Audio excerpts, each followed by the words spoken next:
안녕하세요. 전 경기도에 살고 있는 40대 초반의 여성입니다.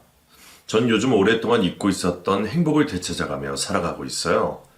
워낙 어린 시절부터 인생이 평범치 않아 잊고 있었던 평범한 일상 속 행복이죠.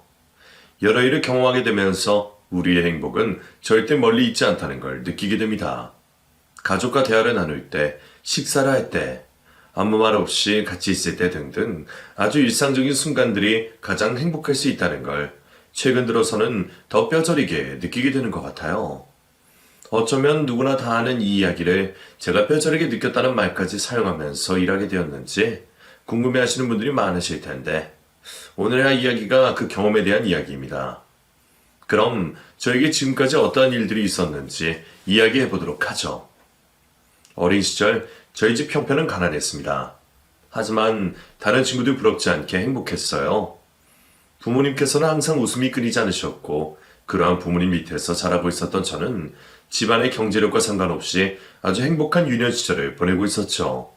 그런데 아빠가 교통사고로 세상을 떠나시게 되면서 웃음이 끊이질 않던 집은 작은 말소리 하나 들리지 않는 집으로 변하게 되었습니다. 아빠가 살아가실 때도 힘들었던 저희 집 형편은 더 어려워질 수밖에 없었고 가정주부이시던 엄마가 자빌과 아르바이트를 하시며 겨우 생계를 유지하게 되었죠. 저를 데리고 사는 것만 해도 엄마에게는 벅찬 일이었을 텐데 아들을 잃게 된 할머니는 매일같이 집으로 찾아와 엄마에게 남편 잡아먹은 여자라며 괴롭히고는 했습니다. 니년 때문이야. 니년 때문에 우리 장씨가 죽은 거라고. 남편 잡아먹고도 너는 잠이 잘 오냐? 밥은 넘어가? 나 같으면 당장 차도에 뛰어들어 남편을 따라갈 텐데 독한 년 살아보겠다고 발버둥을 쳐? 한번 두고 보자. 니년이 잘 살 수 있나? 우리 아들 잡아먹어도 잘 살 수 있을지 두고 보자고. 엄마 역시 아빠를 따라가고 싶은 마음이 굴뚝 같았을 거예요. 진지하게 아빠를 따라갈 고민을 하고 있는 모습을 여러 차례 보았으니까요. 하지만 혼자 남게 될 저 때문에 엄마는 억지로 살아갈 결심을 하셨던 것 같았습니다. 그런 굳은 결심에도 불구하고 세상은 엄마가 제정신으로 견뎌내기에는 너무 가혹했던 것 같아요. 아빠가 돌아가시고 난 이후 엄마는 빠르게 어두워지기 시작하셨고 어린 제가 엄마에게 말을 붙이기도 힘들 정도였죠. 그런데 어느 날부터인가 엄마가 달라지기 시작했어요. 마치 아빠가 살아계실 때처럼 밝은 얼굴로 저를 대해주셨죠. 동네에 있던 교회를 다니고 나서부터였습니다. 밝아지는 엄마의 얼굴을 보며 그때는 다 모든 게 제자리에 찾고 잘 되어가고 있다고 생각을 했죠. 하지만 방향만 달랐을 뿐 나쁜 상황으로 가고 있는 건 마찬가지였습니다. 그걸 중학생이 되기 전에 알게 되었죠. 엄마가 다니고 있던 교회는 정상적인 교회가 아니었습니다. 흔히 말하는 사이비 종교 집단이었죠. 이름은 교회를 지칭하고 있었고 보고 공부하는 책도 성경이긴 했지만 목사를 신적인 인물로 추대하며 무조건적인 믿음을 요구하는 곳이었습니다. 교리만 문제였다면 단순한 사이비 종교 문제로 생각했을 거지만 문제는 하나 더 있었죠. 엄마는 평소 일하던 곳 이외에 교회에서 연결된 공장에서 잠을 줄여가며 일을 했습니다. 한마디로 노동력 착취를 당했던 거죠. 거기다 일을 한 것에 대한 정당한 대가도 받지 못했고 다른 곳에서 받은 월급의 거의 전부를 헌금으로 바치며 생활했어요. 그러다 보니 정상적인 생활이 거의 불가능한 상황이었습니다. 학교를 다니게 되면서 내야 하는 학급비마저 내기 힘든 형편이라는 걸 알게 되면서 엄마가 지금까지 교회에 착취를 당하고 있다는 걸 알게 되었던 저는 사이비 교회에 빠져있는 엄마를 정상적으로 되돌려 놓기 위해 애를 쓰게 되었어요. 나이는 어렸지만 사이비에 빠진 사람을 구해내는 게 쉬운 일이 아니라는 건 알고 있었습니다. 그래도 엄마의 하나뿐인 딸이 간절히 하는 부탁이라면 들어줄 거라고 생각했죠. 엄마, 다니고 있는 교회 안 다니면 안 돼? 거기 이상한 교회 같단 말이야. 어느 교회에서 신도한테 일을 시켜 그것도 월급도 주지 않으면서 거기다 우리 이 정도로 못 살 형편은 아니잖아. 나 엄마가 헌금 봉투에 넣은 돈 세어봤어. 어느 누가 한 달에 버는 돈 거의 전부를 헌금 봉투에 넣어. 거기 교회 사람들 뻔히 우리 집 형편 알고 있잖아. 거기 목사도 그렇고. 그런데 그 돈을 받는 게 말이 된다고 생각해? 엄마 지금 사이비 종교에 빠진 것 같아. 그러니까 당장 그 교회 말 끊어야 해. 윤주, 너 어디서 그런 마귀 사탄 같은 소리를 해? 우리가 지옥에 안 끌려가고 살고 있는 게 저 목사님 덕분인데 너 사람 목숨값을 돈과 바꿀 수 있을 것 같아? 우리가 이렇게라도 살 수 있는 건 목사님께서 온 힘을 다해 사탄 마귀들을 막아주시고 있었어야. 그리고 준비해야 해. 언젠가 목사님께서 이 세상을 벌하시겠다 마음 먹으셨을 때 구원 받으려면 목사님께 더 큰 믿음을 보여야 한다고. 윤주야, 그 돈 목사님께서 이 세상에 천벌을 내릴 때는 다 필요 없는 돈이야. 그야말로 종이 쪼가리에 불과하다고. 너도 이제는 마냥 어린애가 아니니까 더 큰 일을 지키 전에 목사님 앞으로 가서 회개하고 정화 받자. 사이비 종교에 빠진 모든 사람들이 그렇듯 엄마는 교회에서 목사가 하는 말이 세상의 진실이라고 믿고 있었습니다. 내가 사랑하는 엄마이긴 하지만 소름 돋을 정도의 광기 어린 눈빛을 보자 이대로 두고 보고 있으면 안 되겠다고 생각했어요. 엄마가 저렇게 된 일이 한 집에서 생활하고 있었던 제 탓이라고 느껴졌죠. 그래서 중학교 시절부터 엄마를 사이비 종교 집단에서 빼내오기 위해 애를 쓰게 되었습니다. 그때 저는 엄마를 쫓아다니며 밀리는 일이 학교를 다니는 것보다 더 중요하다고 생각해서 오로지 엄마가 정신을 차리게 돕는 일만 하게 되었죠. 그 짓을 6년 정도 한 것 같아요. 엄마가 정신이 돌아왔을 때쯤이 제가 고등학교를 졸업하기 직전이었으니까요. 정말 지옥 같은 6년을 보냈습니다. 눈물 안 흘린 날이 거의 없었고 매일 소리 지르고 엄마를 찾아다니고는 했죠. 나중에 엄마가 다니고 있는 교회로 찾아가 아수라장을 만들기도 했어요. 그 짓을 6년간 하다 보니 교회에서도 치가 떨렸는지 엄마를 내보내게 되었죠. 엄마는 자신이 목사에게 버림을 받았다는 충격 때문인지 다행히 다른 곳은 가지 않고 집에만 있었습니다. 저는 집에 있는 엄마가 걱정이 되어 학교도 가지 않은 채 눈물 쏟으며 엄마를 설득하곤 했죠. 몇 번이고 같은 말을 했는지 모르겠습니다. 가슴에는 솔직한 제 심정이었지만 그 말을 여러 번 계속하다 보니 저 스스로도 이게 진심인가 싶을 정도로 같은 말을 기계적으로 되뇌고 있었죠. 그런데 어느 순간 엄마가 제 말에 반응을 했어요. 마치 오랜 시간 잠을 자오고 있었던 것처럼 현실에서 깨어나면서 말이죠. 엄마, 왜 아직도 정신을 못 차려? 거기서 나온 게 다행이라니까? 안 그랬으면 엄마 죽을 때까지 그곳에서 노예처럼 살아야 했을 거야. 목사란 그 인간, 교회 다니고 있는 사람들 모두 제정신 아니야. 엄마가 밖에 나가서 확인해봐. 엄마가 아빠 잃어서 힘들었을 때 내가 힘이 되어주지 못해서 미안해. 엄마 곁에는 나밖에 없었는데 내가 힘이 되어주지 못해서 미안하다고. 내가 잘못했어. 그러니까 이제 제발 좀 정신 좀 차려. 언제까지 말 한마디 없이 하늘만 멍하니 보고 있을 거야. 엄마 제발. 윤주? 윤주야, 너 왜 울고 있어? 우리 딸 왜 울어? 엄마 때문이구나. 엄마 때문에 우리 윤주가 울고 있었구나. 엄마가 미안해. 엄마가 정신 못 차리고 우리 윤주 힘들게 해서 미안해. 아직도 그날을 잊지 못합니다. 정말 오랜만에 엄마가 제 이름을 과거의 엄마처럼 불러주었거든요. 그날 이후 엄마는 아주 조금씩이지만 심취되어 있던 종교에서 헤어나오는 모습을 보였습니다. 그 모습을 보며 저도 얼마 남지 않는 고등학교 생활을 잘 마무리할 수 있었죠. 사이비 종교 집단에 빠져 세뇌가 되어 있던 엄마를 겨우 되찾게 된 이후 제가 고등학교를 졸업하자마자 살고 있던 지역을 떠나게 되었습니다. 혹시 그 종교단체에서 엄마를 다시 포섭할까 싶었어요. 또 그들이 찾아오지 않는다고 하더라도 엄마 스스로 찾아가 다시 종교에 심취하게 될까 싶어서 내린 결정이었죠. 그건 외에 다른 이유와 계획이 있어서 살고 있던 지역을 떠난 건 아니었습니다. 정확히 말하면 계획을 세울 수가 없었죠. 학업에 매진을 해야 하는 시기 종교에 빠져있는 엄마를 구해내기 위해 쫓아다니다 보니 공부를 할 시간도 없었고 학교에서는 엄마로 인해 이상한 소문이 나게 되면서 친구들도 사귀질 못했습니다.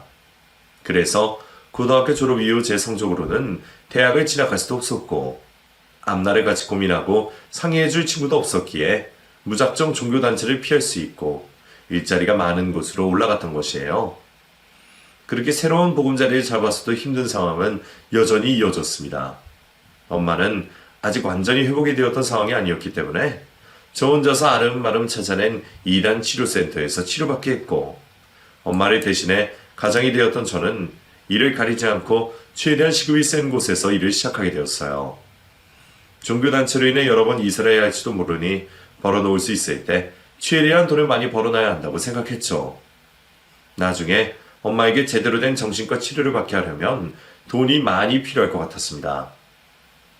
그렇게 엄마 이외에 다른 생각을 하지 않고 일만 하며 살게 되었죠. 시간이 지나며 엄마는 점점 더 나아지게 되었습니다. 종교를 알기 전과 거의 비슷해져 갔지만 엄마 역시 과거 종교 집단 사람들에게 당한 기억 때문인지 사람들과 사회적 교류는 잘하지 않으려고 했죠. 저와 유일하게 대화를 나누며 지내긴 했지만 그 역시도 저에게 가진 죄책감 때문인지 전처럼 밝은 모습은 보이지 않으셨어요. 그러다 보니 우리 두 모녀는 집안에서 함께 있으면서도 서로 필요한 대화를 제외하곤 별다른 소통 없이 지내게 되었죠. 그렇게 지내다 보니 어느새 15년 넘게 시간이 흘러갔습니다. 여전히 저와 엄마는 많은 대화를 나누지 않고 각자의 일을 해오고 있었죠. 대부분 15년 전과 달라진 점이 없었지만 딱 하나 달라진 게 있었습니다. 저희 집 형편이었죠. 과거 일로 인해서 친구도 없고 다른 취미생활 가질 만한 마음속 여유도 없었던 탓에 저는 일만 해왔어요. 남들은 친구가 없더라도 가족과 함께 시간을 보내며 휴일을 보냈지만 저는 엄마와 그러지도 못했습니다. 어린 시절부터 인생의 목표라고는 세뇌 당한 엄마가 정신을 차리게 하는 것뿐이었고 그 목표가 이뤄진 이후에는 딱히 꿈이나 제 미래를 그릴 게 없더라고요. 정확히 말하면 제 또래 친구들이 또 저와 같은 사람들이 무엇을 원하고 목표를 하는지를 모른다는 게 맞는 말이었겠죠. 그래서 정말 무식하게 일만 했습니다. 20대 때부터 이어져 온 불안 때문인지 언제든 어떤 상황에서든 엄마를 구해낼 준비가 되어 있어야 한다고 생각해서 돈을 모아오고 있었죠. 정말 다행이었던 건 제 인생이 돈 하나는 기가 막히게 붙는다는 거였어요. 돈만 모아할 줄 알았지 이 돈을 어떻게 써야 하는지 또 어떻게 투자를 해야 하는지 모르는 상황에서 가게 일을 하며 어떻게든 정보로 투자를 할 때마다 돈이 늘어나고는 했습니다. 그리고 자연스럽게 오랫동안 여러 가게에서 일을 해오다 보니 사업에 관해 보이는 게 있더라고요. 그래서 모아온 돈과 투자를 하여 벌게 된 돈으로 목 좋은 곳에서 크게 카페 장사를 하게 되었고 이 장사가 잘 되며 별 노력 없이 큰 돈을 벌게 되었습니다. 30 중반의 경제적 여유로움은 가지게 되었지만 그때까지도 꿈 하나 없었고 인생을 즐길 줄도 몰랐어요. 그래서 굳이 나오지 않아도 되는 가게를 매일 나가 아르바이트생들보다 더 열심히 기계처럼 일만 하고 있었죠. 그러던 중에 제가 운영하고 있던 가게 앞에서 음식점 하나가 들어왔습니다. 한눈에 봐도 나이든 사장님께서 운영하실 것 같던 건강과 관련된 음식점이었는데 제 생각과 다르게 제 나이 또래 정도 되어 보이는 젊은 남자가 주인이었어요. 그 음식점 사장님이 이후에 저의 남편이 될 사람이었죠. 처음 개업을 하게 되었다며 저에게 찾아와 떡을 주는 남자는 매일 가게 문을 열 때마다 아는 척을 해오고 쉬는 시간마다 저희 가게를 찾아와 저에게 이런저런 질문을 하기 시작했습니다. 그러다 보니 저 역시 이웃사촌을 대하듯이 남자와 친분을 쌓게 되었죠. 주변 상인분들과도 좋게 잘 지내고 가게 손님들에게 불쾌한 일에 당할 때도 웃는 얼굴을 하고 있는 남자는 성실하기까지 했습니다. 눈이 오면 자기네 음식점만 아니라 자기네 건물 전체와 저희 건물까지 정리를 할 정도로 배려심도 깊었고요. 그런 남자가 저에게 마음이 있다는 표현을 은연중에 해오기 시작했습니다. 그러더니 저에게 고백을 해왔죠. 윤주씨, 정말 몰라서 이러는 거예요? 아니면 알면서도 제가 싫어서 모른 척 하는 거예요? 네? 제가 뭘 모른 척을 한다는 말이에요. 나 윤주씨에게 관심 있는 거 말이에요. 주위 다른 사람들은 다 눈치챘을 정도로 표현했는데 내가 얼마나 더 관심을 표현해야 내 마음을 알아줄래요? 나 윤주씨 이성으로서 좋아해요. 윤주씨는 어떨지 모르겠지만 저는 윤주씨와 마주볼 때마다 떨려서 이렇게 말하는 것도 항상 힘들다고요. 나 제법 괜찮은 사람이에요. 잘 모르겠다면 친구처럼 만나가면서 알아가도 되잖아요. 지금 당장 결정해달라는 건 아닌데 내가 윤주 씨 좋아하고 있다는 건 알고 있어줘요. 고백은 정식으로 나중에 할 테니. 용기 있게 저에게 마음이 있다는 말을 하는 남편이 멋있었습니다. 하지만 그럼에도 제 대답은 이미 결정되어 있었어요. 거절이었죠.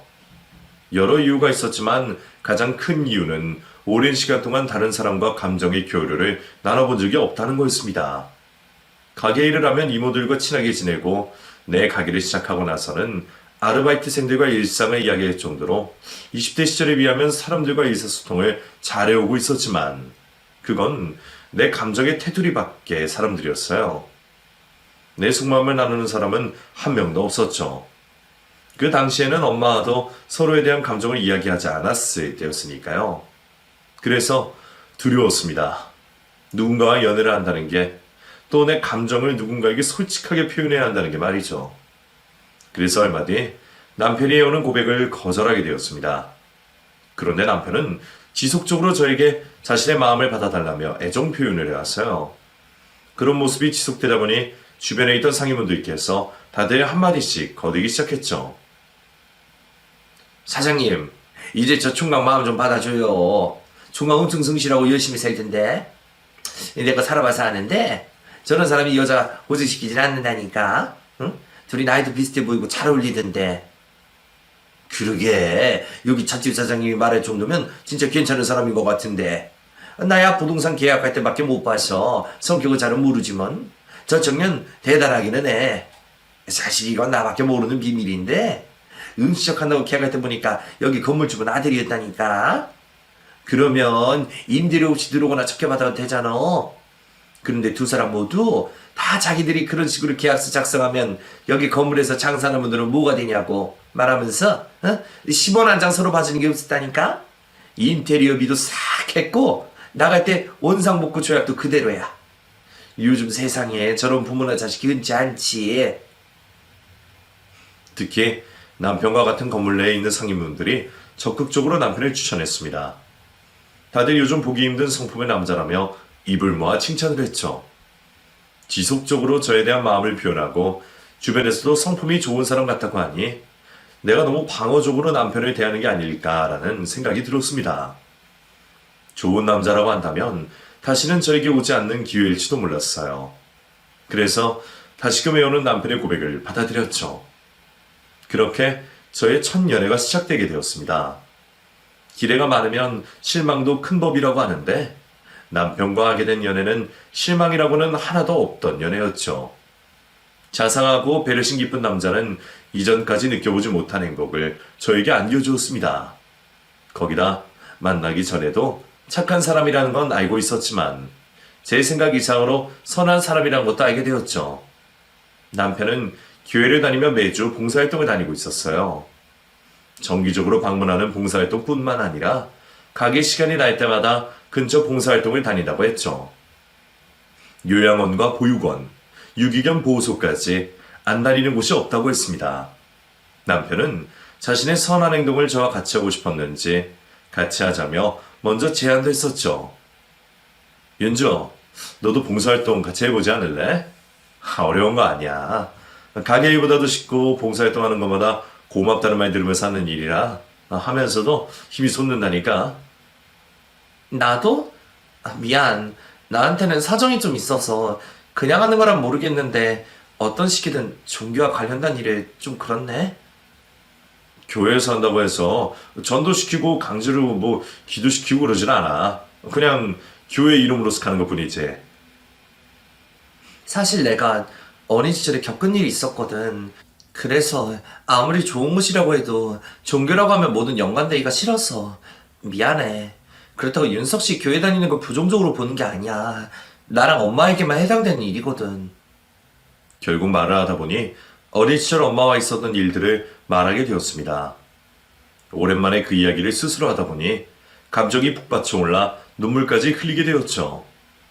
남편에게 말을 다 하고 나니 괜히 말했다 싶었어요. 이런 과거를 가진 사람을 어떤 남자가 이해할까 싶었죠. 혹시 이번 일로 남편과 멀어지게 되면 어떡하나 싶던 차에 남편이 저를 끌어안았습니다. 그리고 힘들었던 그 시절의 기억을 떠올리게 만들어 미안하다며 저를 위로해 주었죠.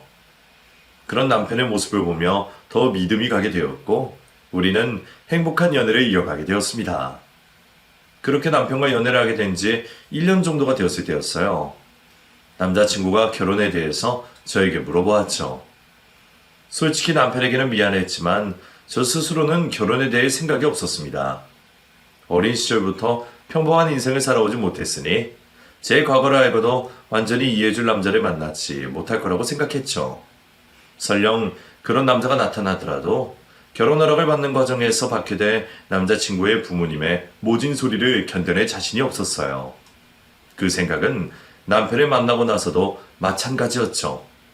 하지만 남편과 연애를 하며 처음으로 느껴보는 감정에 망설여지긴 하더라고요. 그런 저에게 남편은 자신을 믿어달라고 했습니다. 제가 가지고 있는 과거의 일은 상관없다면서 말이죠. 윤주, 네가 무엇 때문에 내 프로포즈에 망설이고 있는지 알아? 아마 전에 말했던 그 일 때문이겠지. 정상적인 결혼 생활이 가능할까 걱정될 테고 혹시 어머니께서 다시 잘못된 종교에 빠지지 않을까 그래서 내게 피해를 주면 어쩌나 싶을 거야. 나도 이 정도 예상은 다 하고 고백하는 거야. 너가 원한다면 이렇게 연인 관계로만 만나도 좋아.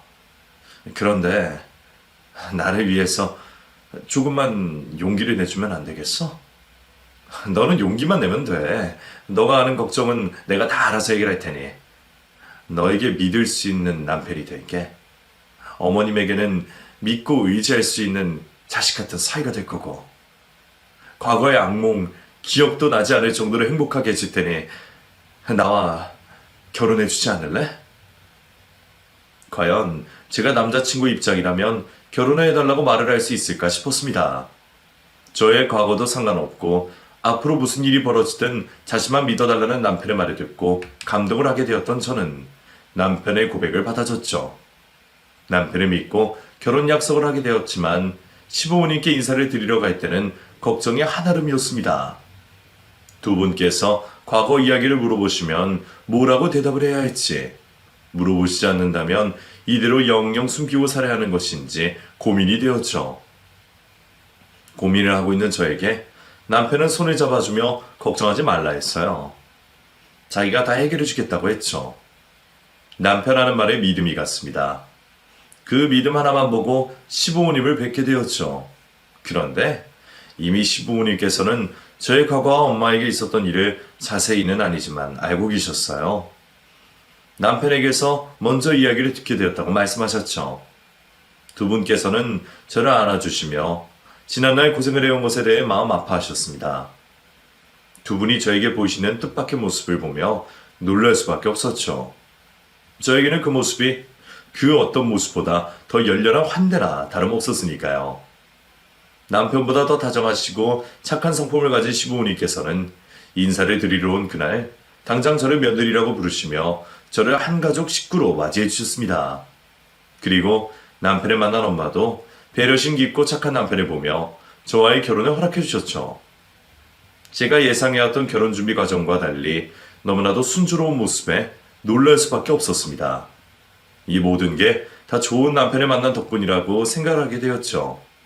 그렇게 저는 연애에서부터 결혼 준비까지 너무나도 행복한 감정을 이어가며 결혼식을 올릴 수 있었어요. 결혼 이후 남편은 정말 자신이 한 말을 지켜나갔습니다. 엄마에게는 정말 친아들처럼 행동하며 저보다 더 잘 모셨죠. 애정 표현은커녕 엄마와 대화도 자주 하지 않는 저와 달리 남편은 하루에도 몇 번씩이고 엄마에게 전화를 했고 저에게는 말도 하지 않고 엄마와 시간을 보내며 저보다 더 친자식같이 행동했어요. 엄마 역시 남편을 친아들처럼 대하며 정말 오랜만에 행복한 얼굴을 보이며 지냈죠. 남편 덕분에 아빠가 죽은 이후 처음으로 완전한 가족이 된 걸 느끼게 되었습니다. 그 외에도 엄마에게는 남편 덕분으로 보이는 긍정적인 변화가 많이 보였어요. 매일 집과 일터만 다니고 가족 이외의 다른 사람과는 사회적 교류를 하지 않던 엄마가 어느 날부터 외출도 하고 친구도 사귀고 있었죠. 엄마, 집에 갈비가 선물 들어와서 저녁에 그이랑 엄마 집에 가서 같이 구워 먹을까 하는데 일 언제 끝나? 오늘 안 되는데? 엄마 오늘 회식 있었어. 회식? 엄마가 회식을 나간다고? 정말이야? 어디서 누구랑 먹는데? 회식을 같이 일하는 사람들끼리 먹지 누구랑 먹어? 그리고 네가 가게 알아서 뭐하게? 와서 엄마 기 좀 살려주려고? 너 무슨 생각하는지 아는데? 엄마도 이제 사람들 만나고 친구도 사귀면서 살아. 그러니까 너무 걱정하지 마. 회식을 하는 걸 가지고 거짓말하진 않겠지만 변한 엄마의 모습이 쉽게 믿어지지 않았습니다. 그래서 결국 엄마 길을 세워주겠다고 회식비를 결제해주러 간다고 했죠. 그렇게 찾아간 고깃집에서 엄마가 다른 사람들과 즐겁게 웃고 즐기는 모습을 보게 되었어요.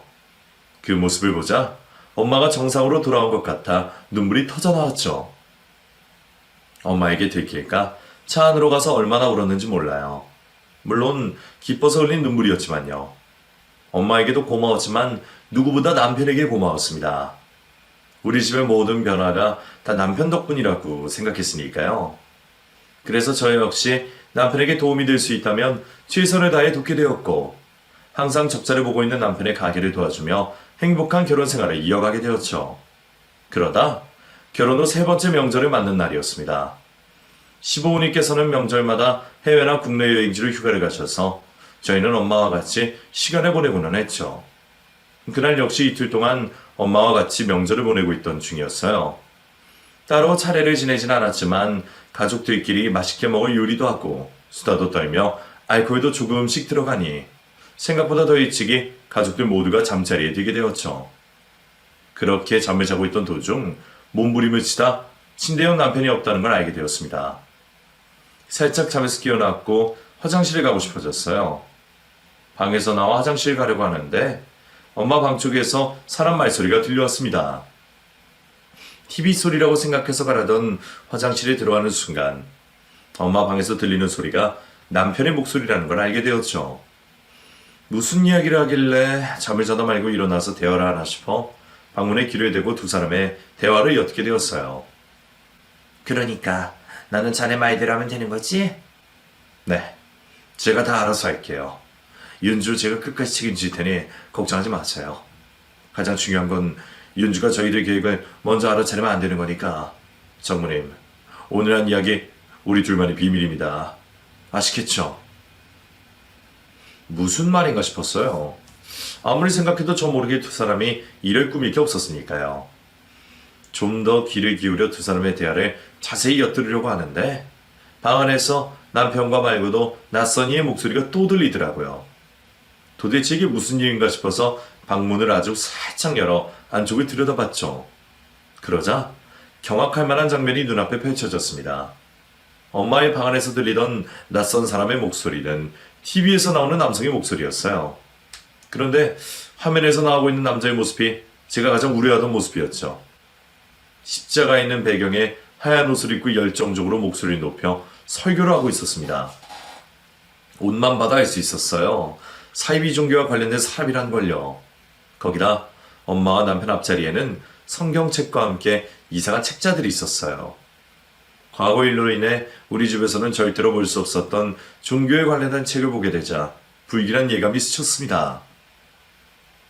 처음에는 엄마가 또 사이비에 빠져 거절 못하는 착한 남편에게 전도를 하는 건가 싶었는데 그건 아닌 것 같더라고요. 분명 제가 며칠 전에도 집 구석구석을 뒤져보면서 엄마가 또 이상한 종교나 무속신앙에 빠져있지 않는지 확인을 했으니까요. 그때는 분명 종교에 관련된 책이 단 한 권도 없었습니다.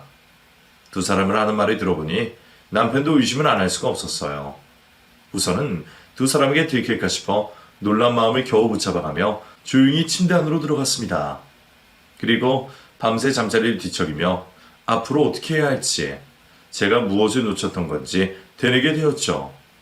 우선 다음날 엄마와 함께 외출을 하기로 약속이 잡혀 있어 그때 집을 뒤져보며 제대로 확인을 하기로 했습니다. 그래서 나갈 준비를 하고 있는 남편과 엄마에게 몸이 안 좋다는 핑계를 대고 집에 남게 되었죠. 베란다에서 엄마와 남편이 아파트 단지를 나갔다는 걸 확인했던 저는 엄마 방과 남편의 짐을 뒤져가며 어제 확인했던 책자들과 방송이 나왔던 CD를 찾게 되었죠. 확인을 해본 결과 제가 걱정하던 대로 사이비 종교가 맞았습니다. 이전 엄마가 믿었던 종교는 아니었지만 교주가 하는 말에 조금만 들어봐도 성경 해석본이라고 나와 있는 책자의 내용을 조금만 읽어봐도 사이비임을 알 수가 있었죠. 그런데 사이비 종교와 관련된 물건들을 발견한 곳이 남편이 가지고 다니던 가방 안이었어요. 그러니까 제가 사랑하고 믿어왔던 남편이 사이비 종교의 신도였다는 거였죠. 과거 엄마가 사이비 종교에 빠져 있었기 때문에 그 옆에 있는 가족들이 얼마나 힘든지 알고 있었습니다. 사이비에 빠진 가족과 생활하는 것도, 또 그 가족들을 다시 사이비 종교에서 빼내와 정상적으로 되돌리는 것도 너무나도 힘든 일이라는 걸 경험으로 체험해 알고 있었기 때문에 겁이 날 수밖에 없었죠. 무엇 하나 빠질 게 없는 남편이 어쩌다 사이비에 빠지게 된 건지, 또 어느 정도 빠져 있는지 알아야 할 것 같았습니다. 그래서 남편의 뒤를 밟아보게 되었어요. 물건만 확인했을 때는 그렇게까지 절망하지 않았던 것 같은데, 남편의 뒤를 밟아 사이비 예배당에서 열성적이게 예배를 올리고 있는 남편을 보자 하늘이 무너지는 것 같았습니다. 보아하니 종교에 빠지게 된 지 꽤나 오래되어 보였어요. 교회 내에서 간부 역할도 하고 있을 만큼 믿음도 대단해 보였습니다. 새로 들어온 사람들을 맞이하며 열성적으로 전도하고 신앙심을 불러일으키는 걸 보니 엄마 생각이 나더군요. 남편이 우리 엄마에게도 저렇게 열성적으로 전도를 했을 거라고 말이죠. 저 때문에 엄마가 다시 한번 사이비에 빠진 것 같아 마음이 심란했어요. 그리고 내가 두 사람 모두를 이 사이비 집단에서 빼내올 수 있을까라는 걱정을 하게 되었죠. 두 사람 모두 제 인생에 있어 가장 소중한 사람들이었지만 솔직히 두 사람 모두를 빼내올 자신은 없었습니다. 한 사람만이라도 다시 정상으로 돌릴 수 있을까 싶었죠. 그래서 우선 다시 종교에 빠지게 된 지 얼마 안 되었을 것 같은 엄마를 먼저 구출해내기로 했어요. 남편과 떨어뜨려야 한다고 생각했기 때문에 이전에 엄마의 사이비 치료를 받았던 목사님께 찾아가 도움을 요청하게 되었죠. 제 이야기를 듣게 되신 목사님께서는 이번에도 치료에 도움을 주시겠다고 했습니다. 해당 센터에 머무르며 지낼 수 있게 해주시겠다고 말씀하셨죠. 우선 엄마만 이곳에 데려오면 남편에게 엄마가 없어진 걸 둘러대는 건 별거 아니다 싶어 최대한 빨리 행동하기로 했습니다. 시간이 흐를수록 사이비 종교에 대한 엄마의 믿음은 커져가고 있었을 테니까요. 엄마에게는 같이 교회로 드라이브나 갔다 오자고 속이고 차에 태워 치료센터로 출발하게 되었죠. 익숙한 풍경이 있는 길로 돌아서자 엄마는 과거 치료받았던 기억이 났는지 갑자기 저에게 어디를 가는 거냐고 물어보았습니다. 지금 대답을 하면 엄마가 격렬하게 반항을 할 것 같아 우선 거짓말하며 둘러대었는데 이미 눈치를 챈 것 같았어요. 결국 운전을 하며 실랑이를 벌이게 되었죠. 너 지금 어디로 나를 데려가는 거니? 이 길 그 치료원이 있던 곳이잖아. 치료하는 거 맞지? 아니야, 엄마가 지금 치료원을 왜 가? 가다 보니까 이쪽 길로 왔네. 나는 이 길이 그 길이라는 걸 엄마가 말해서 알았어. 너 차 세워. 나 지금 거기 들어갈 수 없어. 지금 들어가면 모든 게 수포로 돌아가는 거라고. 내가 다 말해줄 테니까 우선 차 세워. 엄마 미안해. 근데 엄마도 예전에 경험해봐서 알잖아. 지금 엄마 걱정되는 거 이해되는데 이전에 치료받고 난 다음을 떠올려봐. 지금 치료센터로 들어가는 게 맞는 행동이야. 운전 중이니까 괜히 위험하게 행동하지 말고 우리 조용히 치료센터 가서 치료받고 돌아오자. 윤주야, 그런 거 아니야. 엄마 정말 아무렇지도 않다니까? 네가 지금 오해를 하는 거야. 얼른 차 세워. 치료원에 가서 같이 있으면 안 된다고. 네가 위험하다니까. 엄마가 치료를 거부하고 저에게 소리를 지르자 과거의 기억이 다시 떠오르기 시작했습니다. 그 당시 힘들었던 기억과 감정들이 떠오르자 더는 운전을 할 수가 없을 것 같았어요. 그래서 차를 갓길에 세워놓고 울며 엄마에게 소리를 지르게 되었죠. 왜 또 이런 건데? 누가 엄마를 꼬실 때 한번 대인 적도 있으면서 왜 또 그놈의 사이비 종교를 믿냐고. 윤석 씨가 전도한다고 그렇게 쉽게 넘어가면 어떡해.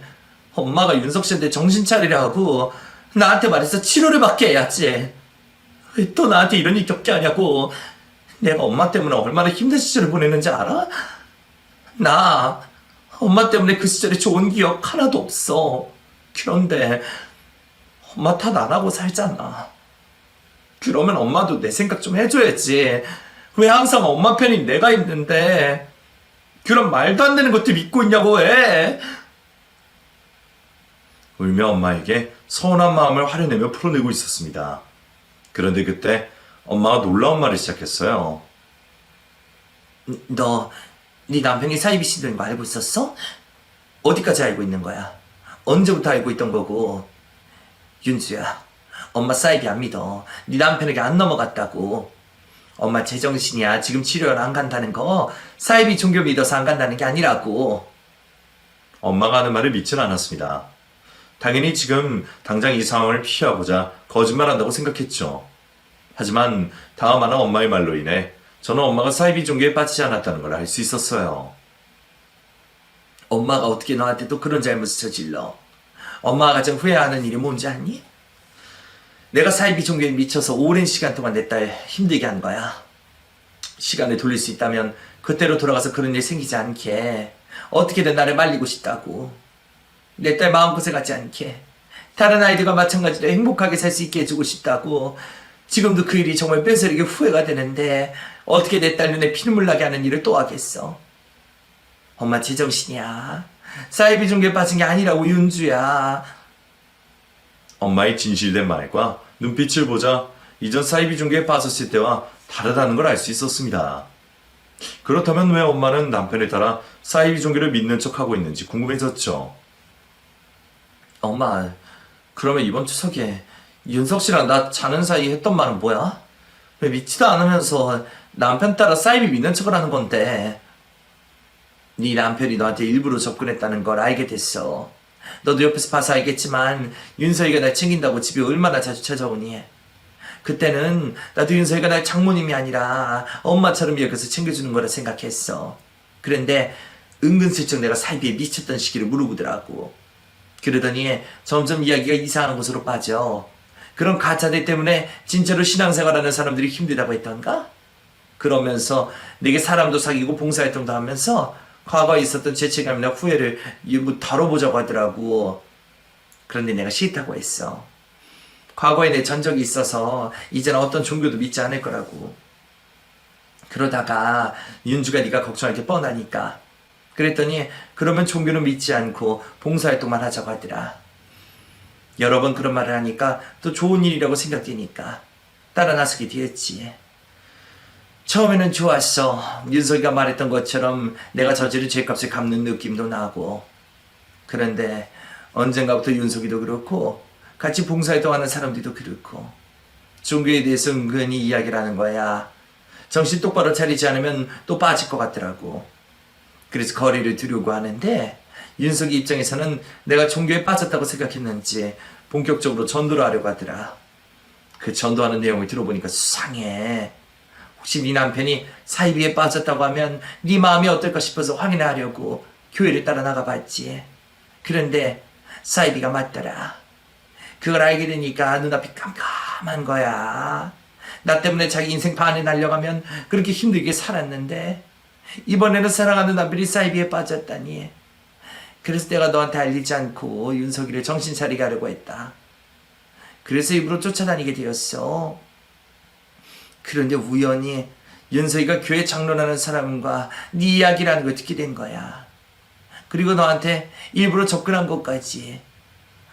윤주야, 충격적이겠지만 엄마 믿고 엄마만 따라와. 이번에는 내가 널 그 녀석 소나기에서 구해줄게.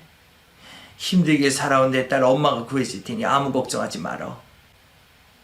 엄마는 남편이 저의 재산을 노리고 접근했다는 걸 들었다고 했습니다. 그리고 아주 무서운 계획도 있다는 걸 알게 되었다고 했죠. 저에게 돈이 많다는 소문을 듣고 접근한 남편은 연애를 하면서 자신이 믿는 사이비 종교에 끌어들여 제 재산을 교회에 바치려고 계획한 것 같다고 했습니다. 그런데 제가 엄마와 있었던 과거의 일로 인해 종교에 대해서는 무조건 부정적이고 어떤 방법을 써서도 비집고 들어갈 수 없다는 걸 알자 방법을 바꾼 것 같다고 해요.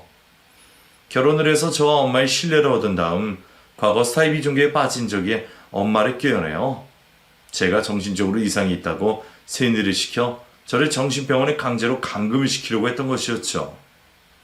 정신병원 강제 감금의 경우 가족 2인 이상의 동의를 얻어야 가능했기 때문에 저희 재산을 빼앗는데 첫 번째 순서로 엄마를 자신이 믿는 종교로 포섭을 하려고 했던 것이었습니다. 그런데 엄마는 이 내용을 따라간 교회에서 우연히 듣게 됐고 다시 한번 딸이 힘든 상황을 겪게 만들 수 없어 연기를 하고 있었던 거죠. 엄마는 증거를 모으고 있다고 말했습니다. 남편이 저에게 접근하여 비정상적인 방법으로 금전적 이득을 취하려 하는 증거를 말이죠. 엄마는 제가 남편과 혼인 취소를 할 수 있게 그리고 남편이 사기 공모죄로 처벌을 받을 수 있게 준비 중이라고 했습니다. 그러며 항상 품속에 가지고 다닌다는 녹음기를 저에게 건네주었죠. 그곳에는 제가 정신착란을 겪고 있다는 남편의 목소리가 담겨져 있었어요. 그리고 자신의 범행 계획을 말하고 있는 내용들도 담겨져 있었죠.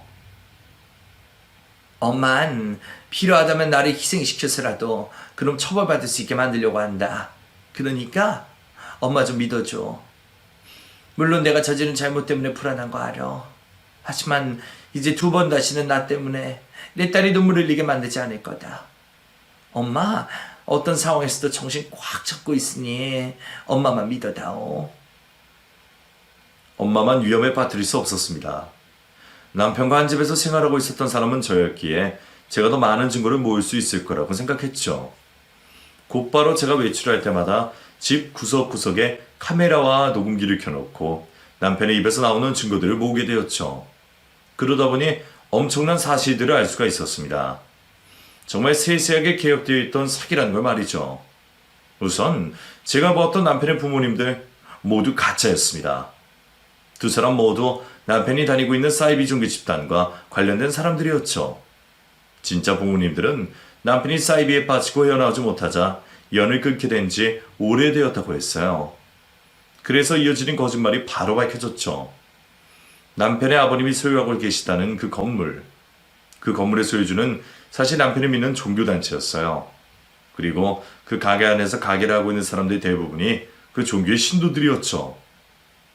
그러니까 남편이 좋은 사람이라며 저에게 바람을 넣었던 찻집 사장님과 부동산 사장님 모두 계획적으로 저에게 접근을 했던 거였습니다. 어떻게 보면 엄마를 제외하고 제 주변 모든 것이 조작된 상태였던 거죠. 이 모든 사실을 알게 되었던 저는 남편과 혼인 취소 소송을 하게 되었습니다. 그리고 사기 공모죄로 관련된 사람들 전부를 고소하게 되었죠. 법대로 하는 일이니 증거들만 있으면 쉬울 줄 알았는데 전혀 그렇지 않았습니다. 하루에도 수십 번 종교 관련된 사람들이 저희 가게 영업장으로 찾아와 무언의 압박을 했거든요. 하지만 그때는 저 혼자가 아니었습니다. 엄마가 제 곁을 지켜주며 끝까지 소송을 이어갈 수 있게 해주었죠. 사이비 종교라고 하면 이골이 나 있었던 저희 모녀는 그 종교단체의 압박을 대수롭지 않게 무시할 수 있었습니다. 그리고 결국에는 승소를 하게 되어 남편과의 관계를 깔끔하게 끝낼 수 있었죠. 남편과 혼인 취소를 하고 저에게 사기를 공모했던 사람들에게 처벌을 받게 했던 저는 오랜 시간 해오던 가게를 닫게 되었습니다. 저 스스로의 선택이었죠. 장사는 더 할 수 있었지만 바로 앞에 사이비 단체를 두고 장사하는 게 영 마음이 불편하더라고요. 그래서 가게를 폐업 후 다른 곳으로 옮겨 새로운 마음과 새로운 다짐을 하고 있어요. 전에 하던 목만큼 목이 좋은 것은 아니라 수익이 떨어지긴 했지만 그래도 우리 두 모녀가 살아가기에는 부족함이 없습니다. 제가 모아둔 돈이 있고요. 그래서 넘치는 여유로 엄마와 함께 많은 여행지를 돌아다니며 못다 했던 모녀 간의 추억을 쌓고 있어요. 저 지금이 인생에서 가장 행복한 시간입니다. 엄마와 이런 시간을 보내게 될 거라고는 상상하지 못했으니까요.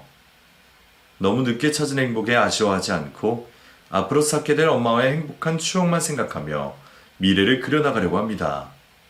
그러면 여러분들께서도 이번 설 연휴 가족과 함께 좋은 추억 쌓을 수 있는 시간 보내길 바랄게요. 저의 이야기 들어주셔서 감사합니다.